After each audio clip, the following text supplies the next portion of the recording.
পিউবলের এই সুর কিংবদন্তি ফুটবলার জাকারিয়া পিন্টুকে রাষ্ট্রীয় মর্যাদায় শ্রদ্ধা জানাতে।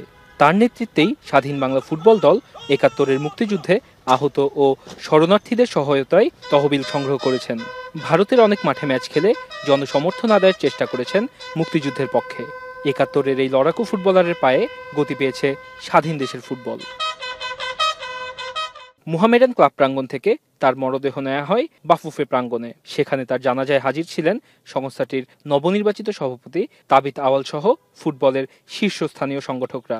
সতীর্থকে শেষবারের মতো দেখতে হাজির ছিলেন ফুটবল আঙ্গনের অনেক তারকা খেলোয়াড়রা। উনি ইন্তেকাল করেছে ঠিকই, কিন্তু ওনার যে শিক্ষা, ওনার যে চেতনা, ওনার যে মূল্যবোধ যেগুলো আমরা শিখেছি, ধারণ করেছি, এখন আমাদের দায়িত্ব থাকবে যে উনি যেন আমাদের কর্মের মাধ্যমে অমর হয়ে থাকে।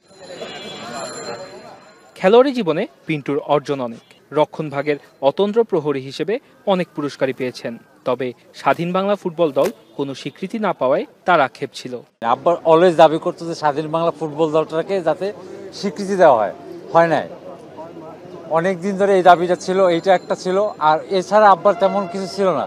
বাংলাদেশের সমস্ত ২১ পুরস্কার, অন্যান্য যত স্বাধীনতা পুরস্কার পাইছে, আচ্ছা, তারপর অন্যান্য পুরস্কার তার পাওয়া উচিত।